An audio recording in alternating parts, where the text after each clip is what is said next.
ಕೋಲಾರ ತಾಲೂಕು ಒಕ್ಕಲೇರಿ ಹೋಬಳಿಯ ಚುಂಚದೇನಹಳ್ಳಿಯಲ್ಲಿ ಶ್ರೀ ರುಕ್ಮಿಣಿ ಸತ್ಯಭಾಮ ಸಮೇತ ಶ್ರೀ ವೇಣುಗೋಪಾಲ ಸ್ವಾಮಿಯ ಮರುಪ್ರತಿಷ್ಠಾಪನೆ ಹಾಗೂ ವಿಮಾನ ಗೋಪುರ ಉದ್ಘಾಟನೆಯ ಕಾರ್ಯಕ್ರಮ.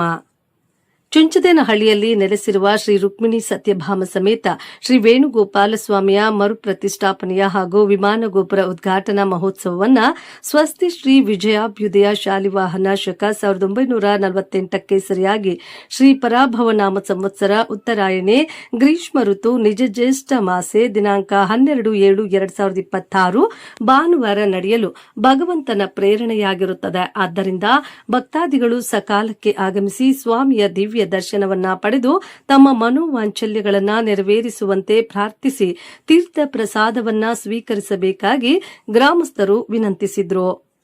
ಈ ಸಂದರ್ಭದಲ್ಲಿ ಡಿ ರಾಮಚಂದ್ರಪ್ಪ, ಸಿವಿ ಮುನ್ರಾಜು, ಮಾಜಿ ಸದಸ್ಯರು ಎಸ್ ನಾರಾಯಣಸ್ವಾಮಿ, ರಾಮಣ್ಣ, ರಾಮಯ್ಯ, ಅನಿಲ್ ಕುಮಾರ್, ವಿವೇಕ್, ಡಿ ರಾಮಣ್ಣ, ಗುರುಮೂರ್ತಿ, ಜಯರಾಮ್, ಅರ್ಚಕರಾದ ರಾಮಾಚಾರಿ ಮತ್ತು ಚುಂಚದೇನಹಳ್ಳಿ ಗ್ರಾಮಸ್ಥರು ಹಾಜರಿದ್ದರು. ವೇಣುಗೋಪಾಲ ಸಮೇತ ಪುನರ್ ಪ್ರತಿಷ್ಠಾಪನಾ ವಿಮಾನ ಗೋಪುರ ನಿನ್ನೆಯಿಂದ ಕಾರ್ಯಕ್ರಮ ನಡೆದು ಈ ಕಾರ್ಯಕ್ರಮದಲ್ಲಿ ಎಲ್ಲ ಭಕ್ತಾದಿಗಳು, ಗ್ರಾಮಸ್ಥರು, ಎಲ್ಲ ಭಕ್ತಾದಿಗಳು ಸಹಕಾರದಿಂದ ಗ್ರಾಮದಲ್ಲಿ ಪುನರ್ ಪ್ರತಿಷ್ಠಾಪನೆ ಮಾಡಿ ಜೀರ್ಣೋದ್ಧಾರ ಮಾಡಿದ್ವಿ.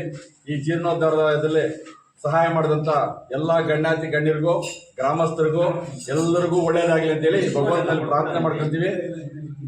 ಏನೇನು ಕಾರ್ಯಕ್ರಮ? ರಾತ್ರಿ ಹೋಮಗಳು ಮಾಡಿದ್ವಿ, ಬೆಳಗ್ಗೆ ಕಳಸ ಪ್ರತಿಷ್ಠಾಪನೆ ಮಾಡಿದ್ವಿ, ಆಮೇಲೆ ಕಳಸಕ್ಕೆ ತಗೊಂಡು ಗ್ರಾಮದಲ್ಲೆಲ್ಲ ಪ್ರದಕ್ಷಿಣೆ ಹಾಕಿದ್ವಿ. ಪ್ರದಕ್ಷಿಣೆ ಆದ್ಮೇಲೆ ಹೋಮಗಳ ಮತ್ತೆ ಪುನಃ ಮಾಡಿ ಸ್ವಾಮಿಗಳಿಗೆ ಪುನಃ ಅಲಂಕಾರ ಮಾಡಿ ದೀಪಾರಾಧನೆ ಮಾಡಿ